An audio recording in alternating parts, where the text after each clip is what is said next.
Antifa exists.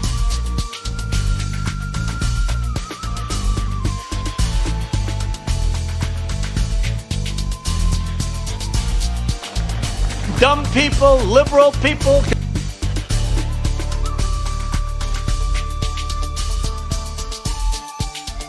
Isn't it wonderful to allow protesting? No.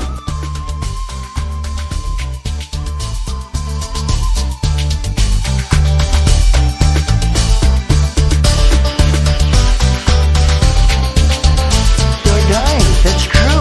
And it is what it is.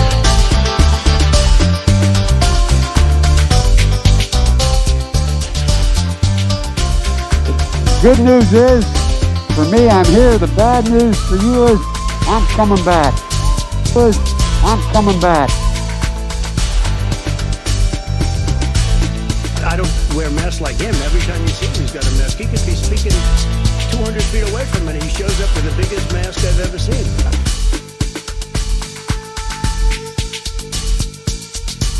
Eight months after his alleged meeting with the Burmese executives. So this Burmese, they say Burmese. 8 months after Burmese, a real beautiful company.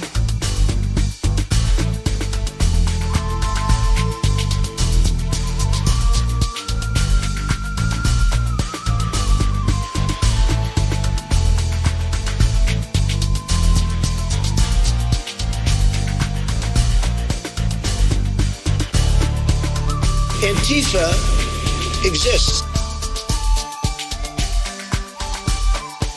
Well, it was an amazing phone call I made. 40 Wall Street actually was the second tallest building in downtown Manhattan. And it was actually, before the World Trade Center, was the tallest.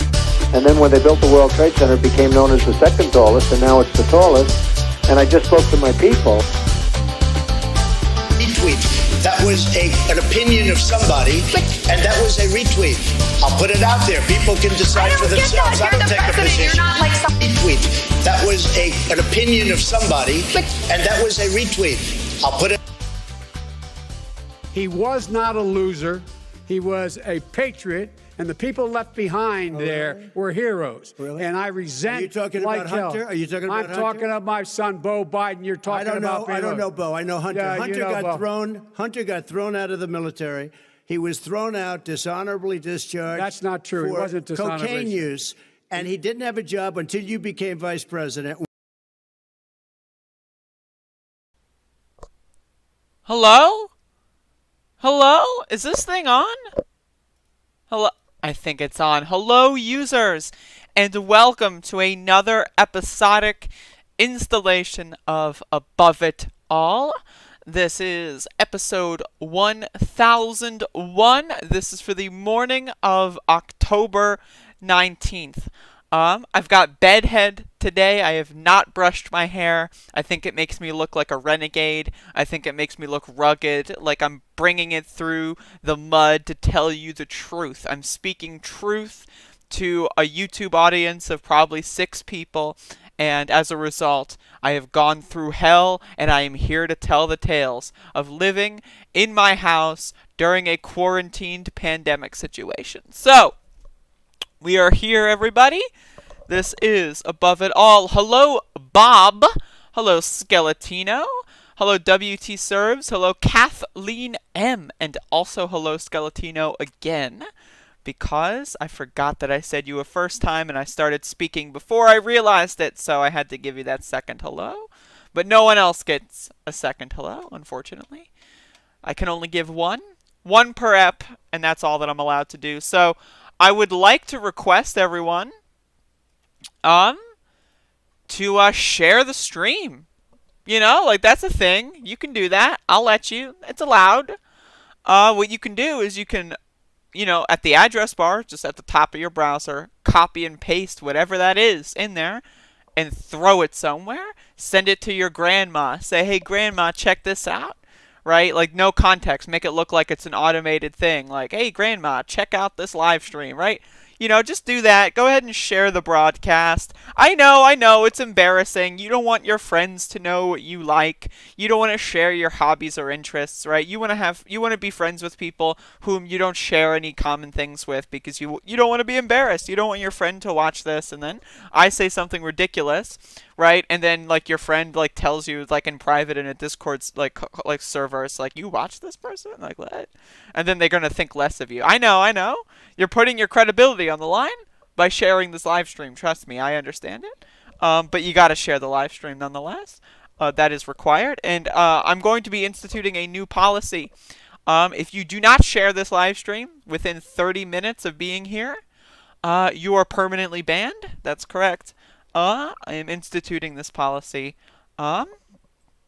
because I think it will bring many things to this live stream. Tremendous things. So, I've been talking about Donald Trump a little bit. And I'll go ahead and make this the first thing. So, I've been talking about Donald Trump a lot. Right? I've been talking about how bad he is. I've been saying, look how wacky and zany that motherfucker is, right? And a lot of people have questioned me. It's like, but Biden. And it's like, yes, Biden is also bad. But Trump is not, it's not Trump versus Biden who's going to be the character tweeting inside of the White House. It's a whole administration versus a potential different administration. And we know for a fact that the Republican administration they will stop at nothing to harm everyday American citizens. So I've got this article here from the New York Times, the failing New York Times, that is. A regulatory rush by federal agencies to secure Trump's legacy. And this is something that we've seen with Amy Coney Barrett in the Supreme Court hearings. They're trying to rush through everything because the writing's on the wall. Donald Trump is going to lose. He's gone. He's done. But the ghouls that are parasitically attaching themselves to Donald Trump, they're still there, and no matter what the election is going to be, they're still going to be there for 3 more months. And this is what's on their agenda. So you can go ahead and read this article in full for yourself if you'd like. I will link this in the description of the video when I post it later. But I've got some highlighted text. Washington facing the prospect that President Trump could lose his re-election bid. His cabinet is scrambling to enact regulatory changes affecting millions of Americans in a blitz so rushed it may leave some changes vulnerable to court challenges. The effort is evident in a broad range of federal agencies and encompassing proposals like easing limits on how many hours some truck drivers can spend behind the wheel, giving the government more freedom to collect biometric data, and setting federal standards for when workers can be classified as independent contractors rather than employees, right? So again, these are all things that are very important. If you are a socialist, if you're someone who classifies yourself as any sort of left-leaning person, you cannot, in good faith, say that Biden and Trump's administrations are the exact same. You just can't do it. I'm sorry. They are different. One is worse. That's just the fact of reality. If you are not a socialist or a leftist or a communist, and you consider yourself a normal person, maybe you kind of like Trump, you think he's kind of funny. Do you think this is kind of funny? Do you think polluting our air is funny? Do you think not having clean water is funny? When you have lead being piped into your shower, are you going to be laughing? Haha, we owned the libs. Chances are that's not going to be the case. Chances are you will be upset. So why would you inflict that pain upon someone else? Why would you do so knowingly? I don't know. It's weird.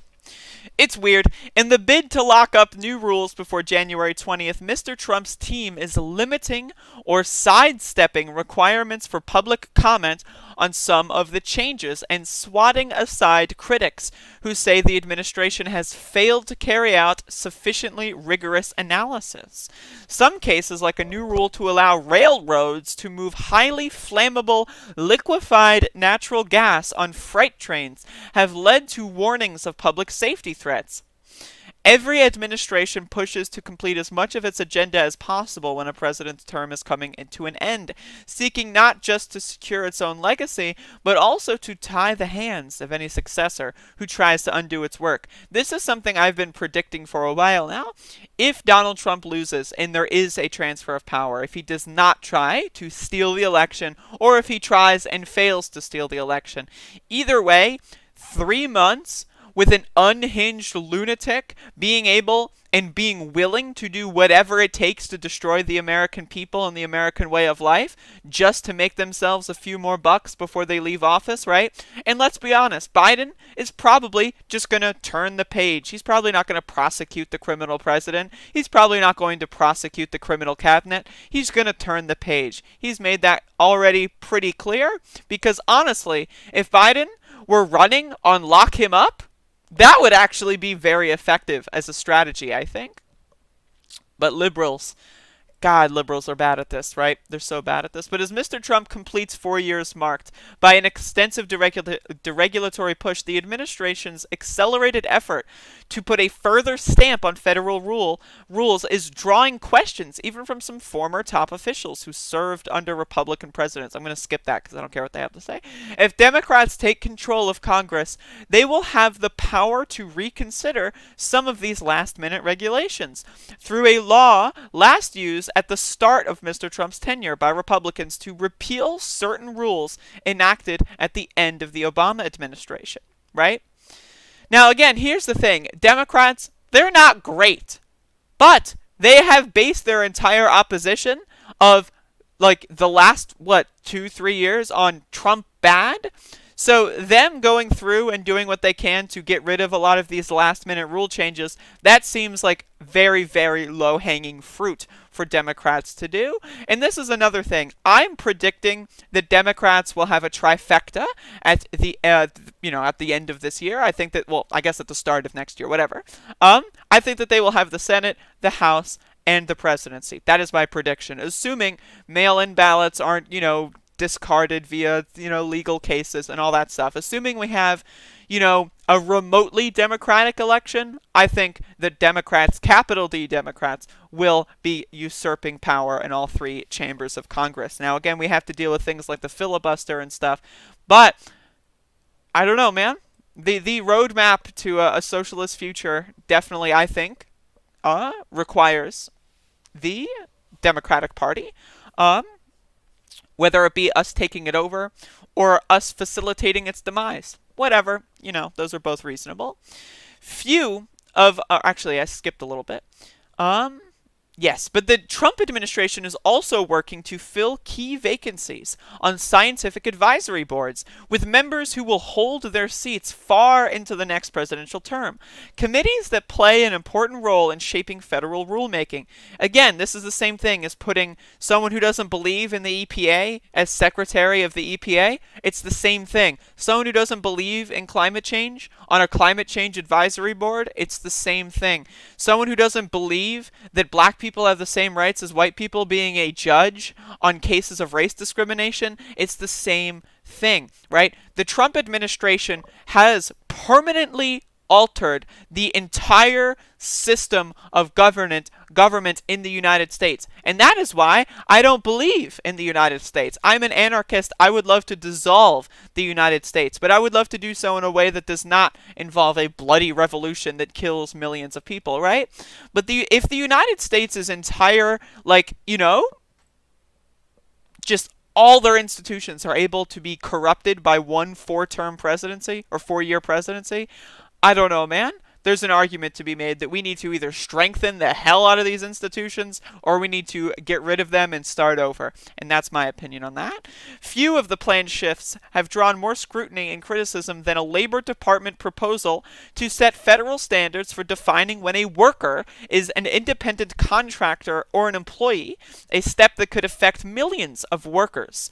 The issue has come to a boil in states like California, as states like California have tried to push companies like Uber and Lyft to classify workers as employees, meaning they would be entitled to benefits such as overtime pay and potentially health insurance, a move that the companies have challenged. Again, basic labor protections that people communists and anarchists 100 years ago fought and died for are currently just being ignored because, yeah, those are protections for employees. What if we just don't call them employees, right? It's that simple.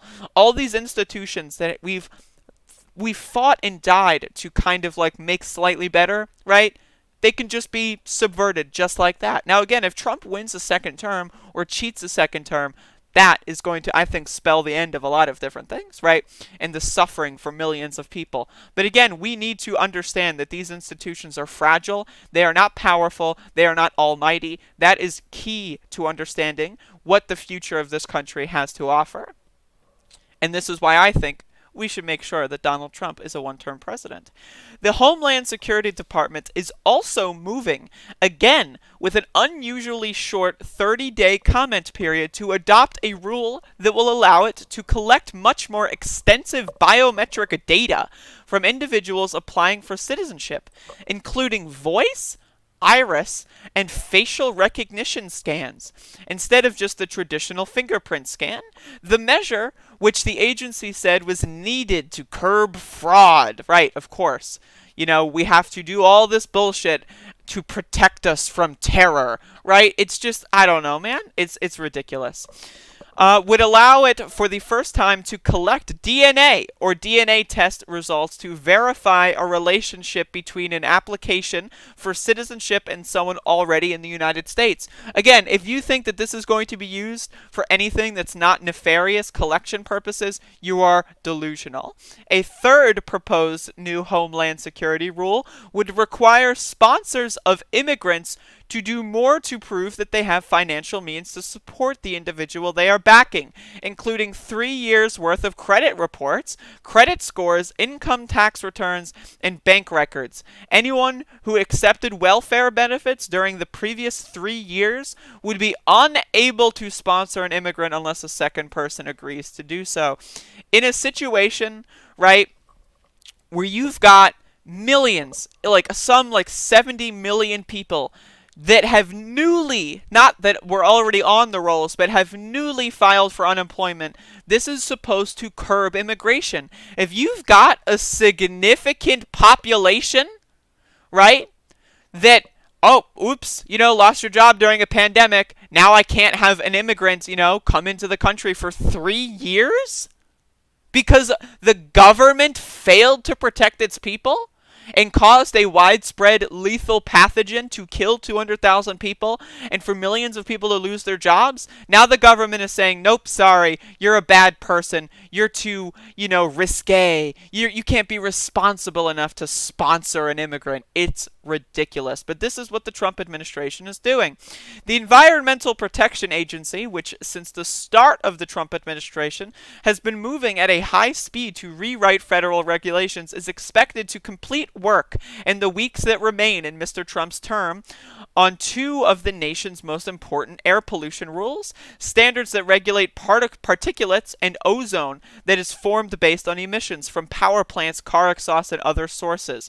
These 2 pollutants are blamed for bronchitis, asthma, lung cancer, and other ailments, causing an estimated 7,140 premature deaths a year. And again, we have got a lethal pathogen, a disease, right, that has killed already, right, about 250,000 people, right, that affects what? Primarily the lungs. Isn't that really interesting? So even during this, they still don't give a fuck. And this is why living in a city can be so damaging to your health, because you are breathing in that smog all the time. In the United States, according to one recent study, the agency is proposing to keep these standards at the current levels, provoking protests from certain health experts and environmentalists who argue that the agency is obligated to lower the limits after new evidence emerged about the harm of pollutants cause. The agency is also rushing to complete a series of regulations that will almost certainly make it harder for future administrations to tighten air pollution and other environmental standards, including a limit on how science is used in rulemaking and a change to way costs and benefits are evaluated to justify new rules. And you can read the rest of this on your own. This is a New York Times article. But again, if you think that the Trump administration is not going to try to destroy any semblance of American life, I'm sorry, you're a fool. you are a dullard and you really need to get your shit together. This posturing online, Trump is bad, but also the Democrats. Like, I'm sorry, that shit is ridiculous. It's a dumb, stupid, idiotic LARP, and you need to get your shit fucking together. Okay? I'm seriously sick of these so-called leftists that are out there saying, oh yes, Biden and Trump are the same. Oh yeah. Right? Like, it's like, go fucking jerk off on your high horse somewhere else. I'm sick of seeing your stupid garbage. I want to breathe clean air, right? As someone who smokes relatively frequently, not cigarettes, not tobacco, I'm talking about the good stuff, right? I want to make sure that when I go outside and get some fresh air, I'm doing myself a service and not a disservice. That's what I want to make sure. And if you disagree with that, I've got news for you. You aren't a socialist. You aren't a leftist. You're just a dullard playing a character on Twitter. And frankly, it's not that impressive. So that's my segment on why Trump needs to be voted out. It's very important. So thank you for listening. Anyway, now that I have spoken for too much, let me read the chat. Hello, I am Sudan. Hello, Squiggles Mick Jr. Hello, Skeletino for a third time. You've gotten 3 hellos. I don't know why. Yo, Soy Danny. Hello. Hello, Mr. Freak Glitcher. That's me fucked. Yep, it's over. Sorry. I don't know, man. Biden also raped people. Yeah, sure, Trump raped, dozens and dozens of people, but Biden is also a rapist. So that means we can't have people that believe in climate change on science advisory boards. That means that's why we have to go outside and breathe smog, because, Biden's a rapist, which I don't disagree with. I think Biden's a terrible person, but, at the same time, Biden's terrible, therefore every single Democrat is automatically evil, and every single person that a Democrat would appoint to anything is automatically evil because Biden is evil. Facts and logic, right? Hello, WT Serves. Sorting of institutionalizing the gig economy, extending it out to truckers, their sleep cycles, their liabilities, almost all truckers considered independent little business. Now that's the thing, is, okay, the trucker can now drive, theoretically, an extra 5 hours on the road. That's not healthy, right? But that means that they're going to have stricter deadlines. That means that they're going to be slightly more stressed. They might, instead of taking a nap, go to the 7-Eleven or the Wawa, grab a fucking cup of coffee and keep going, right? And that can be very fucking problematic, right? I'm going to finish my coffee.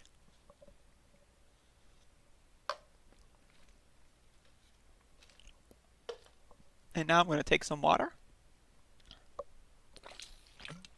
I recently learned that because black coffee has slight acidity to it, that I shouldn't be drinking it on an empty stomach. So now I always, whenever I take a sip of coffee, I try to take a sip of water, balance it out. That way my stomach lining doesn't hate me. That's my thing. Also, I just looked on Twitter, and apparently hashtag Trump 2020 to save America is trending. Imagine actually believing in that stuff. Like, I literally, imagine you're a human being, and you're on Twitter, and you see Trump 2020 to save America, and you're like, God damn it, I support that! Like, what? Jesus. That is fucking nutso. That is nutso. Absolutely fucking nutso. Speaking of nutso, now, this is on the heels of the article I was talking about of the Trump cabinet wanting to deregulate everything, making us breathe in smog on a daily basis if they can before Trump loses the election. And this is why it's so crucial that Trump loses the election. But here is Donald Trump making a strong case. This is why you should elect him and not Joe Biden. Because if you elect Joe Biden, he'll listen to the scientists. And that's bad. This guy wants to lock down. He'll listen to the scientists. If I listened totally to the scientists, we would right now have a country that would be in a massive depression. Instead of, we're like a rocket ship. Take a Right, so we're not in a massive depression. There aren't 10 million starving people. There aren't 70 million people filing for unemployment, right? No. There aren't, people go with no life savings because they've gone through them all. There's not 250,000 people that have died because of a lethal pathogen, and millions of other people that are, owned by medical debt. No. If Biden's elected, all hell will break loose. He will listen to scientists. This guy wants to lock down. He'll listen to the scientists. If I listened totally to the scientists, we would right now have a country that would be in a massive depression instead of we're like a rocket ship. Take a look at the numbers. Now, again, the thing about take a look at the numbers that he's talking about here, the thing about that is he refers to the stock market. That's what he's referring to, not the American You're dying. people. That's true. Right? And you're Not the American people, and I want to emphasize this. It is what it is. Remember that? You're dying. That's true. And it is what it is. As long as the stock market is doing well, as long as Trump's secret portfolios are going up, up, up, people are dying. It is what it is. You know, it doesn't really matter. But you can't elect Biden, because if Biden is elected, he'll listen to scientists. Damn. Well, I was advocating for Joe Biden to be president, but Trump, really, that's a compelling argument. He'll listen to the scientists. What? Damn. All right, Trump 2020. Got to do it now. There's no other choice to save America, everyone. Because you don't want Biden listening to scientists. Right? Fuck that shit. It's unbelievable how bad they are at this. Oh my god. And there's people that buy it. That's the worst thing, is there's people that fucking buy it. There's people out there that go like, my president's saving my life! Well, they like can't go outside because of smog and a deadly virus. Trump 2020 to save America! It's like, Jesus, while they're on their fucking... I really can't stand the dullards, man. They're so bad. They're so bad. Yes, you're spot on. As always, Aunt Tifa. The right-wing deregulation pooch since Reagan has done nothing but severe detriment to this country and Earth ongoing. Absolutely. Absolutely. And this is why I'm not on board with this whole Biden's just as bad as Donald Trump. Like, if someone who's like a low-info like worker who doesn't pay attention to politics thinks that they're all bad, whatever, and they're not voting, that's one thing, right? But if you're on Twitter and you're reading the news every day, or if you have a podcast, you know, or, you know, if you are in any of these positions where you are clearly informed of the stakes and you say that Biden and Trump are the same, I'm sorry, you're a fucking idiot. You are a fucking moron, and I just take it it's incredibly difficult to take anything you say seriously.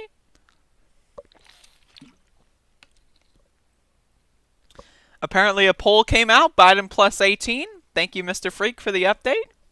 Appreciate that. Dollars are good for your business, though. That is true. That is true. That is factual. God bless the dullards. God bless the dullards. Speaking of dullards, and speaking of how, like, again, the Trump administration is so bad, right? And you can read this article yourself. I will link it in the description when I upload this video. California police got hundreds of calls about abuse in private ICE detention centers. Cases were rarely prosecuted. So, again, you can read this whole thing. It's pretty long and in-depth, but I want to give you an overview here and tell you exactly what the problems are. So, they start off with a story about Jay Lee stirred awake in early June at an immigration detention facility to find one of his cellmates sliding a hand down his pants. Lee, 38, had overstayed a tourist visa from South Korea. I wonder why. Maybe it's because there's a pandemic going on and that's kind of ruined our plans, right? No. It must be because they're a violent criminal trying to start a gang in the United States and they must be thrown in a cell. Otherwise, they will unleash evil on the planet. Oops, someone outstayed a visa in a fucking pandemic when air travel is basically banned and like half the world has banned the United States. But yeah, no, he's outstaying his visa. Criminal. Violent criminal, a thug, a gangster. Lock him up, right? It's ridiculous. Was now locked in a cell 22 hours each day with two strangers, one of whom had been convicted of soliciting the murder of a family of 10 in Belize. The third cellmate had told Lee that the Belizean man was violating Lee as he slept. This time, Lee felt it. He tried to report the incident, but 911 is disabled on phones accessible to detainees. At the Adelento, I'm so sorry. My dyslexic American ass can't pronounce these words. ICE processing center where he was held, according to Immigration and Customs Enforcement. He said staff told him, again, by the way, just real quick, 911 is not allowed? What? And these aren't concentration camps that are violating people's civil rights? You can't call 911? What if a fire breaks out and the guards are sleeping or something? Can't call 911? What if someone tries to kill themselves and the guards aren't looking or you're not being like monitored? Can't call 911. I'm sorry. It's fucking ridiculous, dude. It's fucking ridiculous. But this is what the Trump administration is doing. This is what Barack Obama's administration set up. It's all a scam, folks, right? It's ridiculous. He said staff told him they would report the incident, but gave him no updates. Desperate for help, he asked a lawyer who was investigating coronavirus issues at the facility to report his allegations to the San Bernardino County Sheriff's Department, which sent a deputy to interview the 3 detainees. Afterward, Lee said he began having panic attacks. He wrote to an ICE agent, how can I do to get out of this nightmare? Okay. Details of the incident are described in a police report. Lee confirmed those and the details of the aftermath in interviews with The Times. Health records and federal court documents. The Times generally does not fully name victims of sexual abuse, except when they volunteer to be publicly identified. Lee's witness was deported June 22nd. A week later, the district attorney's office decided not to prosecute, citing a lack of evidence. Can't help you. Sorry, buddy. Sorry. I know we orchestrated the reasons why we can't help you, but oops. Uh-oh. I'm sorry. A Times investigation found that since 2017, at least 265 calls made to the police through 911 and non-emergency lines have reported violence and abuse inside California's 4, and I highlighted this a different color because it needs to be understood, privately run federal detention centers overseen by ICE. When you have a private facility that their sole purpose is to make money, they don't give a shit about civil liberties. They're not accountable to people's civil liberties. They don't give a fuck about the Constitution. They don't care. And when you have a group, an organization like ICE, which just is openly run by racists and fascists under the Trump administration, just say, fuck it, do whatever. And these people are treating human beings like cattle for profit. It's fucking ridiculous. Making all that money from government contracts and subsidies. It's fucking ridiculous. Half the calls alleged sex crimes, including rape, sexual assault, and abuse against detainees. The rest were to report assault, battery, and other threats of violence against detainees and staff, right? In only 3 cases in which detainees said they were victimized did records show a suspect was charged. Only 3, right? Out of at least 265 reports, according to The Times. The Times found, and in 2 of those, the suspects were deported before they could be arrested. One case involving 2 victims, a staff member and a detainee, is pending. Unlike in prisons and jails, people in ICE detention are not serving time for crimes. They are being held while immigration judges decide whether they should be deported. Many are asylum seekers, and most have no criminal history. But again, lock them up with the thugs and criminals. Yeah, someone who orchestrates mass murder should definitely be in the same room as someone who outstayed a visa during a pandemic. Again, who can tell? Anyone who's ever done anything even remotely not by the book when it comes to immigrating or staying in this country, automatically a thug, a violent criminal, an organizer, probably the head of Yakuza or something going on, right? They gotta be evil. They gotta be evil. The head of the mafia, MS-13, they're all evil, right? Because they outstayed a visa when international flights are banned and you have to call South Korea to organize a special fucking ticket to get the fuck out of that country. Sorry, you're a criminal. It's fucking ridiculous, dude. It's ridiculous.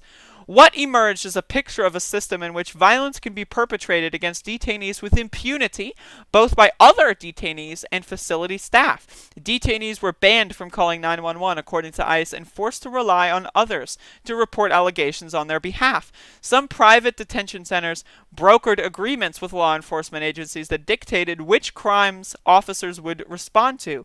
When police did intervene, some were discouraged from investigating, prevented by staff from speaking to detainees who had alleged abuse, and instructed not to pursue cases they said had merit, according to police reports. Again, you can read the rest of this article on your own time, but I wanted to highlight what is going on in this country. And again, is Biden going to make this better? No.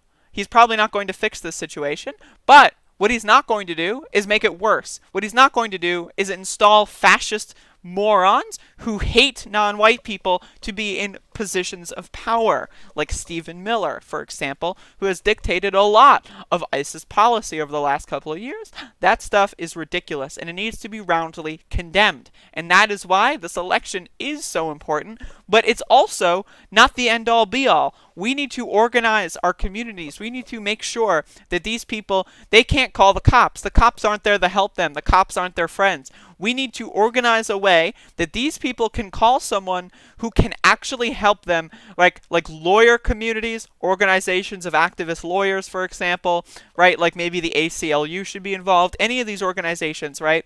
But we also need to work from the bottom up. We can't rely on other people to help us. We have to help us. And that is the important message going forward.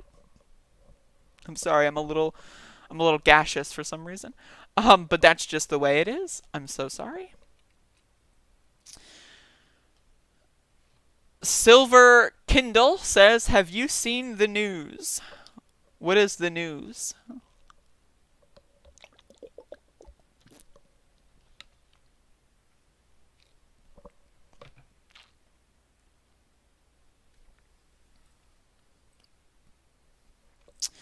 Yeah, government-run bodies don't care about civil liberties, but at least they're theoretically held accountable to them, right? But a private industry is not. They do not operate under those rules, right? And that's the key difference. Is at least theoretically, we could prosecute people in the Trump administration. Theoretically, right? Like, we can vote them out. We can change their policy. You can't really do that with the CEO of a company. You can't vote out a CEO. You can't do that. That's why private corporations are so bad. Yeah, the invisible hand of the free market will solve everything. Of course. Of course, of course. Duh, right? Duh. We gotta pull ourselves up by our bootstraps. Gotta pull ourselves up by our bootstraps. Antifa exists. By our bootstraps. Gotta pull ourselves up. Gonna pull ourselves up. Anyway, I'm sorry for that. How's everyone feeling today? How's today's show pacing? Am I doing a good job? Give me some live feedback. How many viewers do I have? YouTube is not displaying how many viewers I have, so I'm assuming the stream is not online and I've been offline the whole time. Come on, YouTube. I've got 20 viewers-ish. Not bad. I'll take it. I'll take it. I accept. Thank you for being here. Thank you, thank you.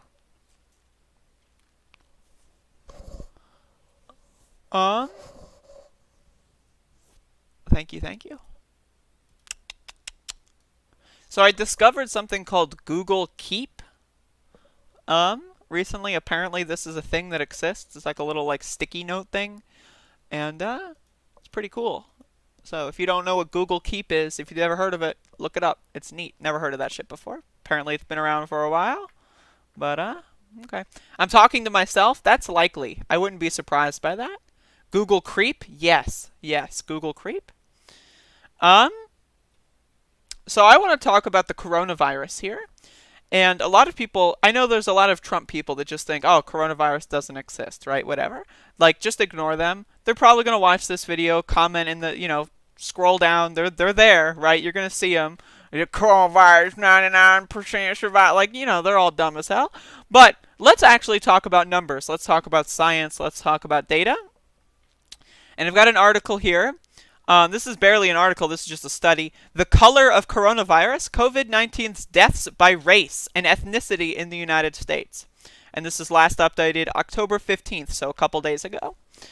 And this is by the APM Research Laboratory. Our ongoing Color of Coronavirus project monitors how and where COVID-19 mortality is inequitably impacting certain communities to guide policy and community response to these disproportionate deaths. The coronavirus has claimed more than 217,000 American lives through October 13th. And again, I think the number is way closer to 250,000. Throughout the summer, the Trump administration put out a rule that changed how coronavirus deaths were calculated. And as a result, the numbers started slowing down a little bit. I think this outbreak is much, much, much worse than what we are led to believe based on that. And a lot of people just forgot about that. They just forgot. Oh yeah, no. It just randomly in the summer, people started dying of pneumonia way at higher rates, right? I don't know, man. It was just like, first you had corona, and then all of a sudden there's a pneumonia wave. I don't know where it came from. It couldn't have come from coronavirus, right? But we're seeing a massive uptick in pneumonia victims lately. Isn't that really interesting? Really makes you think, right? Right around the time where the Trump administration put out a new rule that, changing the way the coronavirus patients are counted.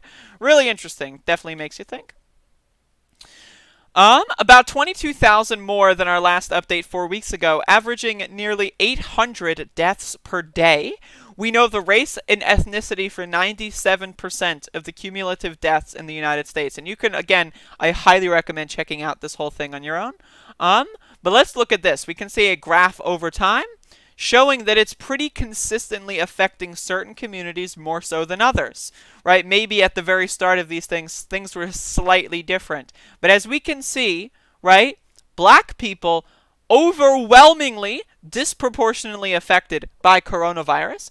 And these are the numbers. And these numbers are sickening and ridiculous. And this is why I say that the coronavirus is a genocide on poor people. That is what this is. It is a genocide on poor people, and poor people happen to be disproportionately non-white compared to the rich classes, right?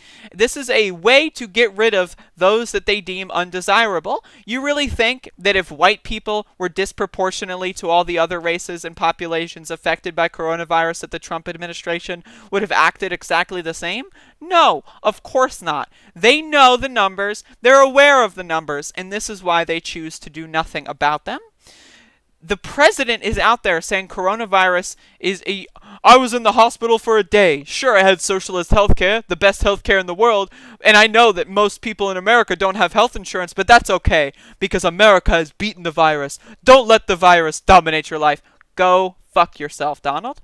These are the documented nationwide actual mortality impacts from COVID-19 data for all race groups. 1 in 920 black Americans has died.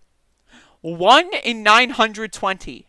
That is not that get coronavirus. That is of the whole population of black people in this country.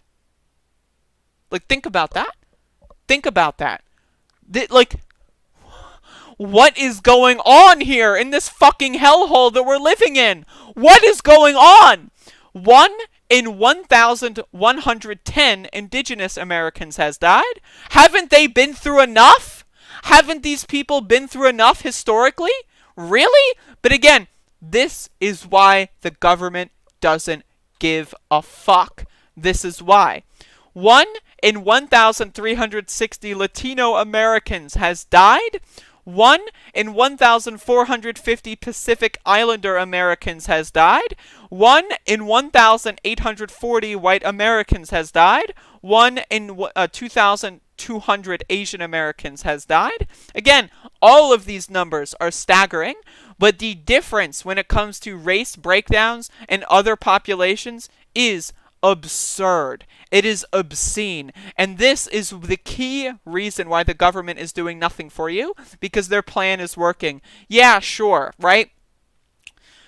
I want to highlight something here, and this is something I've been thinking a lot about, and this is what really is why fascists are such terrible people.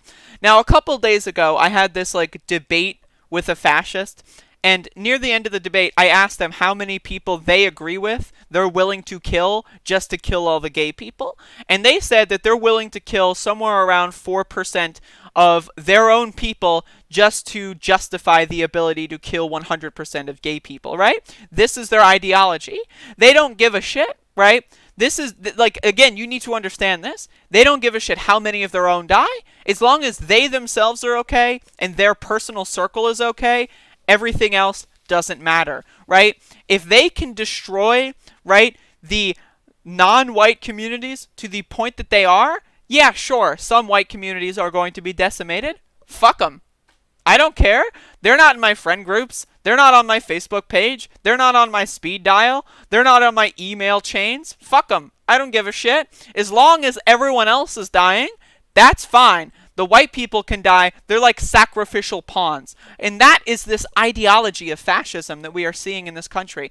The ideology that says, yes, there is no such thing as a sacrifice not worthy of, putting forward the ultimate goal. This is why in the 50s, the 40s, right, they were doing things like hysterectomies on black women in this country to give them, more rights. There was actually a program in North Carolina that said if you are a black person, man or woman, and if you get, like, a hysterectomy, for example, or a vasectomy, for example, you were, like, paid. You had to do that in order to be eligible for certain welfare programs. In the state of North Carolina, this was in the 40s, I think, maybe the 50s.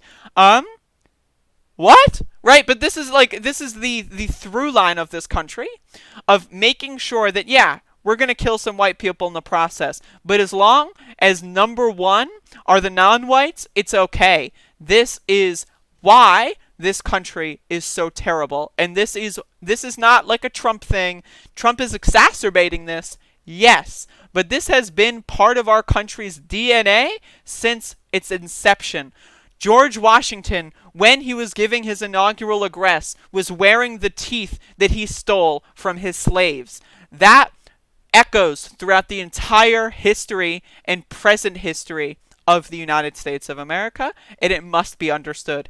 It must be understood. You have to realize how bad things are. And that's my speech.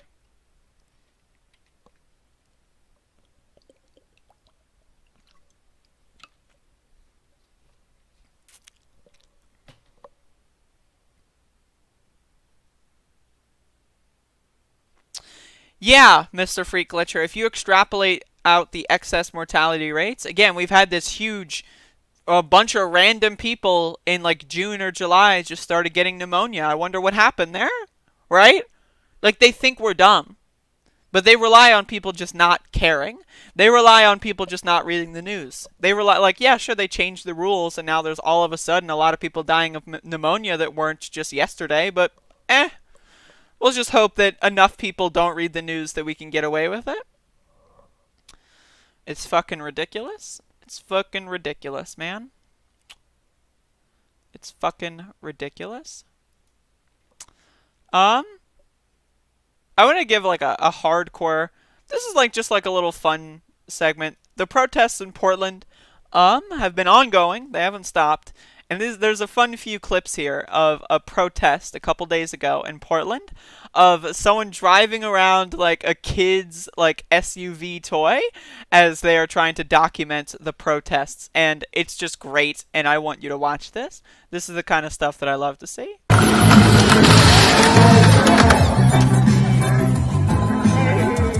It's so good. As you can see, the cops are right there. It's just really funny. I also want to say that, again, protests are chill, right? Like, imagine being a cop, right? And you have to, like, look at a bunch of people dancing and driving around toys and mocking you, right? And that's just your job, right? And, like, you hate them for it. It's like, God dang, like, right? It's just ridiculous, man. Here's another clip. It's just so good. It's so good. I love this shit. It's so good.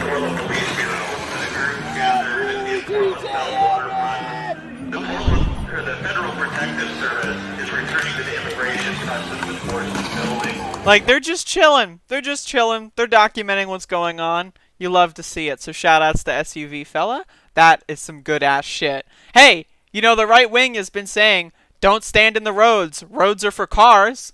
All right, let's change our tactics a little bit, right? Like, right? Roads are apparently for cars. You can't protest in the street. That's why all these car attacks are justified in the eyes of right-wingers. It's okay to, you know, be at a full stop and then just go full, you know, acceleration 0 to 60 in like half a second and run over 6 people. That's fine because roads are for cars, right? Right? Love to see it. Love to see it. This is, I just love that stuff. Very cute, very fun, very cool.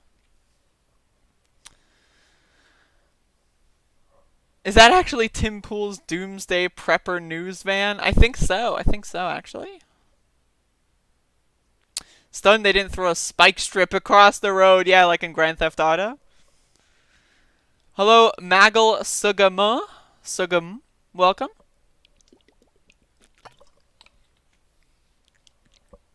Welcome, welcome. Alright, so I think I've got like 1 or 2 more things here. Yes. Let's talk about Bolivia, because that's cool, right? That's cool. Bolivia's nice. Good news out of there. Hopefully y'all are enjoying the broadcast. I am. I'm enjoying the broadcast, so just throwing that out there. And that's really all that matters. As long as I'm enjoying the broadcast, I don't give a fuck what y'all think. I don't care. Fuck you. I'm enjoying the broadcast, right? That's all that matters. So, in Bolivia, there were elections, I believe, on Sunday. And it appears that the winner of these elections is the Movement for Socialism Party, Evo Morales' former party, right? Isn't that interesting, right? Now, for those of you that don't know, I've got this article from the BBC, but, you know, it's the BBC. It's good, but it could be a lot better, right? It could be a lot better. And so, what happened over the last year is there was an election, and Evo Morales won the election, and the OAS, which is a U.S.-backed kind of like, you know, it's an organization that's supposed to theoretically monitor elections. I don't know where they were during the Democratic primary of 2016 and 2020. Somehow they weren't monitoring those elections. It's called the Organization of American States. Now, they monitor every election in every country that's not the U.S., in, like, you know, Latin America, in American states. Somehow, again, they just did, I guess they missed the memo on the elections in the United States that were fraudulent. I'm not sure, right? But in 2019, they decided out of the blue, there must be something wrong. A socialist has won re-election again in Bolivia. There must be something wrong. And Evo Morales offered to do another snap election. You know, if you don't like this election, let's do another in a couple weeks. All right, let's do it, right?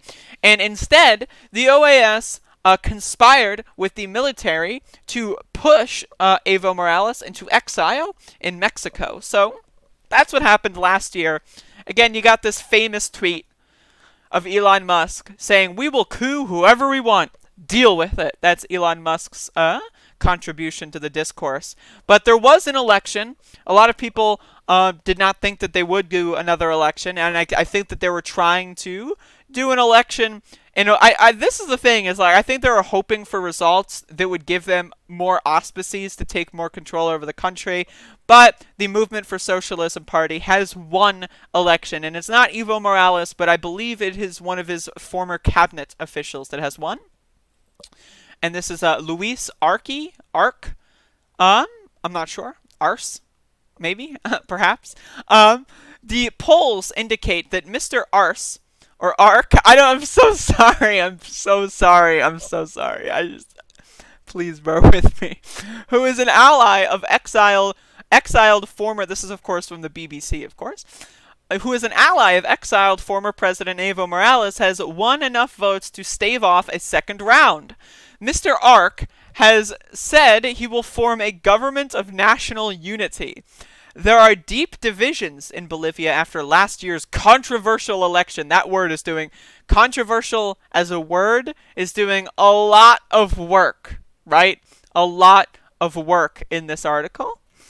which ended in allegations of fraud and the exile of Mr. Morales. In order to win outright in the first round, a candidate needs to obtain 40% of the vote and have a 10 percentage point lead over his nearest rival. Interesting that they put his there. We just had a female leader of Bolivia, and she was destroyed. Oh, only a his can get it. Like, I'm just joking around here, but what do the polls say? Exit polls carried out by the Jubileo Research Institution gave Luis Arce of the MAS Party, the Movement for Socialism Party, 53% of the votes, followed by centrist candidate Carlos Mesa of the Citizens Community Alliance with 30.8% of the vote. A pretty decisive victory, right? Okay, you can read the rest of this yourself, but I want to focus on this part here. Because again, this is the BBC. The BBC is okay, but they are relatively mainstream news, and I want to kind of just take in what they say. This is what people, that are in charge of media, that are very friendly with the government of the UK are saying, right? About why is this country so divided? What's going on here, right? I gave you a primer. Let's see what the BBC has to say.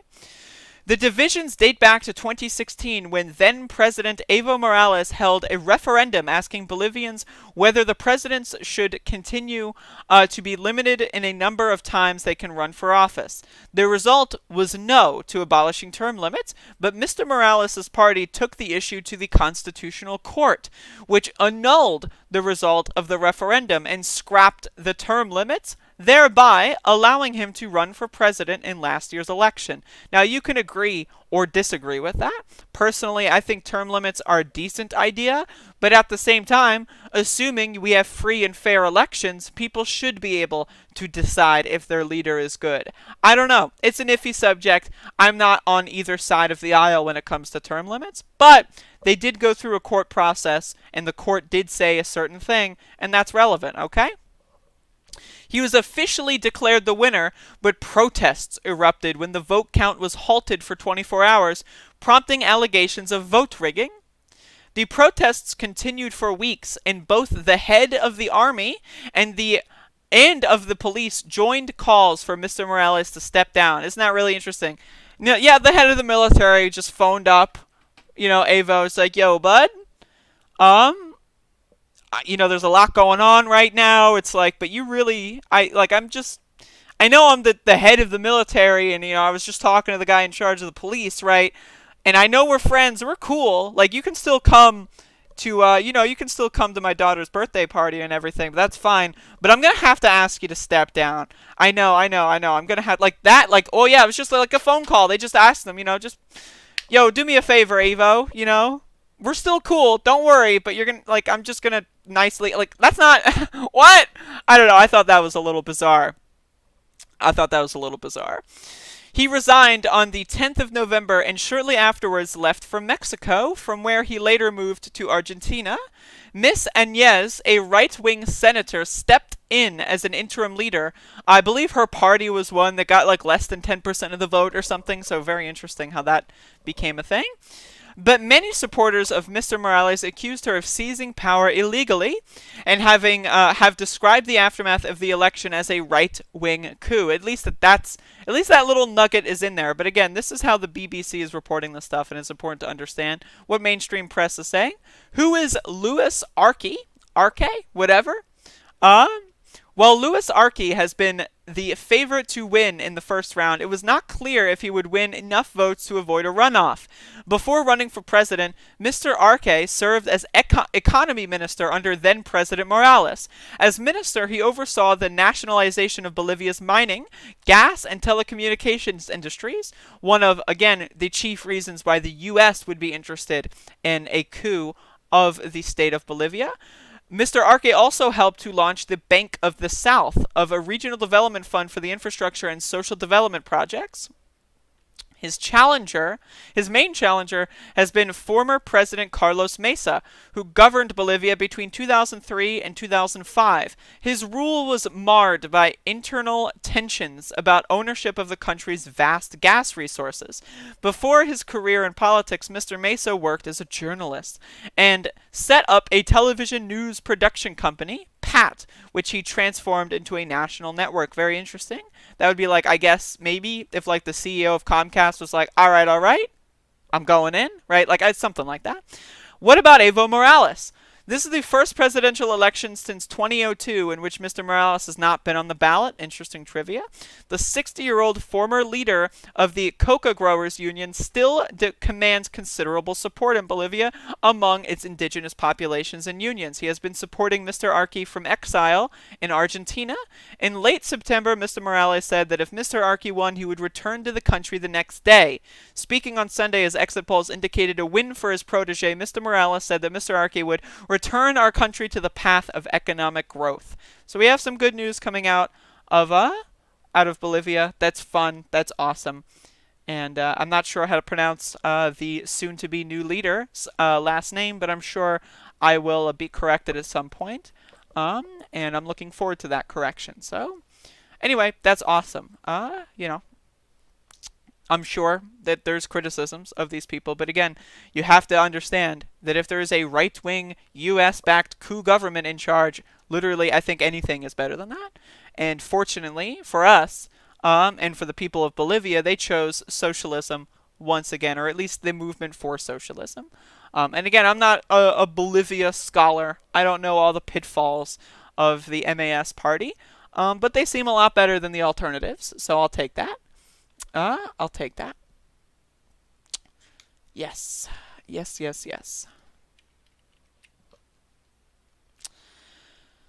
Skeptical Manta says, what is to stop this new president being thrown out by another coup? I don't know. We'll see. Will they try it again? Maybe. That would be very brazen, but we'll see about that. We'll see. He may be able to go back home, and maybe an investigation of the people who tried to frame him as a terrorist. Oh, yes.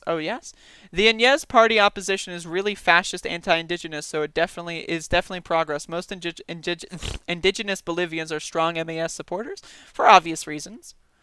You know, if you're indigenous and you've had people fuck your shit up for hundreds, if not, 1,000 years, you're probably going to want to, go to the hard opposite of that, right? You're probably going to want to go in the exact opposite direction of the people that are doing that for you or to you.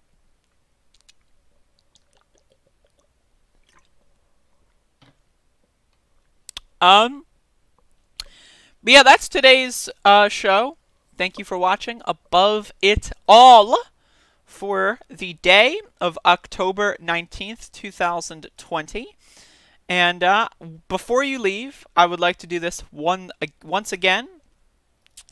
Please, for the love of God, give me money on Patreon, please. Now, the last time I begged for money online because I'm a loser with no job, of course, the last time I did it, I had quite a considerable amount of money less on this screen. Since then, I have now reached $156 on the Patreon. Maybe I'll make Patreon goals. Should I make Patreon goals? Is that something I should do? I don't know. Do you want Patreon goals? Would you give me money if I gave you something in return? Like, here I am producing all this free content, right? And y'all are saying I want non-free content? I thought y'all are socialists. I thought y'all want to redistribute access to all of this stuff, right? So maybe I'll do Patreon goals. I don't know. If you give me the money for Pepsi Man, Maggle Sugum, I will play Pepsi Man. I think it's like $80 or something. So if you give me the money for it, you don't have to give me any extra money. Just cover the cost of the game and I'll play it.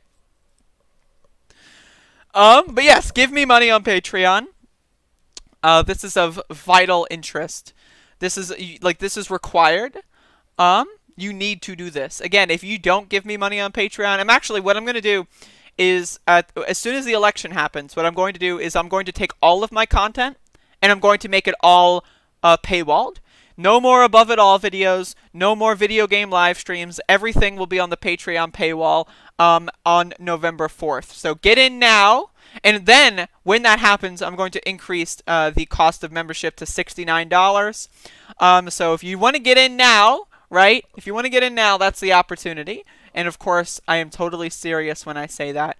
And I am not in any capacity joking whatsoever. But give me money on Patreon. Thank you for your support. When you've already given me money on Patreon, I appreciate that. Obviously, I request that you give me more money on Patreon. But you know, do what you can. If you don't have the money, that's fine. But at the same time, give me your money, you know? We got two conflicting things here. Like, yeah, I'm a socialist. I want you to keep your money. But at the same time, give me your money, right? That's, you know, that's just how we do it here. But anyway, thank you, everyone, for watching the show today.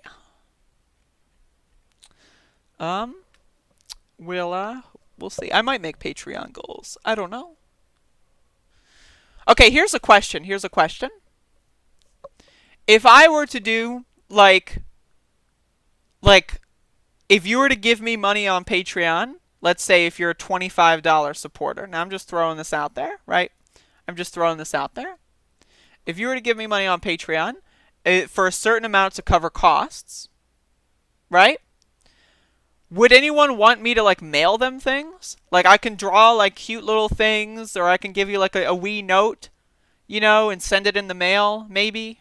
I don't know. I have a very bad track record with mailing things, but if that would give me more money, if all I have to do is doodle on a piece of paper and maybe, like, drool on it or something, you know, if people are into that, like, I'll do it if you give me money on Patreon. So I'm just throwing that out there as a potential idea.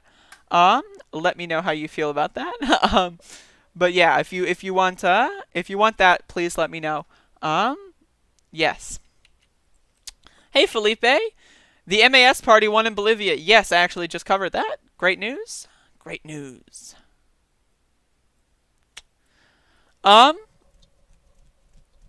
But yeah, so thank you for watching today's Above It All. I don't know what my schedule is going to be like later, but expect Death Trap Dungeon. I do want to finish that game, and I want to transition into other horror-related things for the last 10 days of October. So I'm going to try to finish that before the 21st. Because I do have like a last 10 days of October for the Spookforcular thing. I do have that a little bit planned. So I'm just throwing that out there, and you know, I'll do that at some point. At some point today, I will do that. But yes, if you want me to drool on a piece of paper, and if you give me like $20 for that, I'll consider it. I will finish that before November, even if I have to do like a 5-hour stream today. If I have to do like a 17-hour stream in the next couple of hours, I will do it just so I can finish this game in the next couple of days. First time I feel good being a socialist since Bernie's victory. Dude, when Bernie won in Nevada, I swear to you, when Bernie won Nevada, that may have been the happiest day of my life. I was crying for hours, man. Oh, it was so good because it's like the polls closed and it was like immediate. It was like I was expecting to wait all day, right? The polls closed, and then it was like Bernie won. And then you had like Chris Matthews melting down, and then he resigned. Chris Matthews is gone. Bernie Sanders. People keep wondering, what did Bernie's movement do? Bernie's a failure. Bernie got Chris Matthews to resign, motherfucker. Bernie got Chris Matthews to resign. That is success, if you ask me, right? Damn, that is success. But yeah, again, I appreciate you watching this live stream. If anyone has questions, concerns, whatever, you know where to reach me. I'm here. I'm there. I'm all around.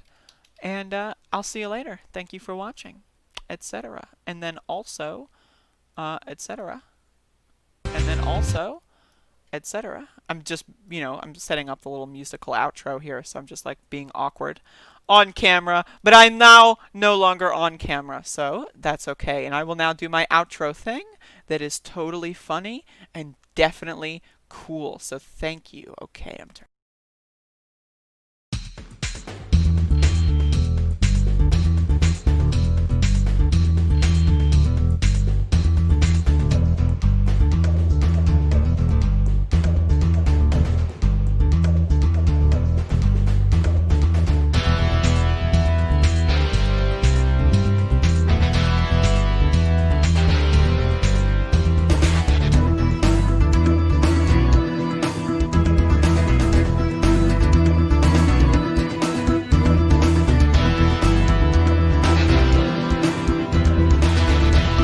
Dumb people, liberal people.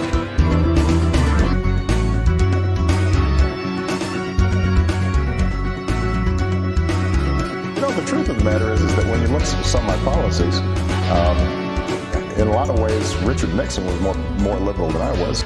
In a lot of ways, Richard Nixon was more liberal than I was. Antifa exists. Antifa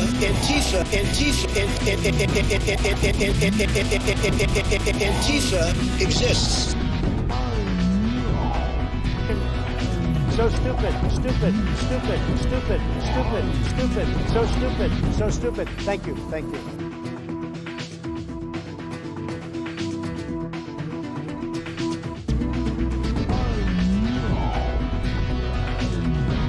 There's an old saying in Tennessee, I know it's in Texas, probably in Tennessee, that says, fool me once, shame on you.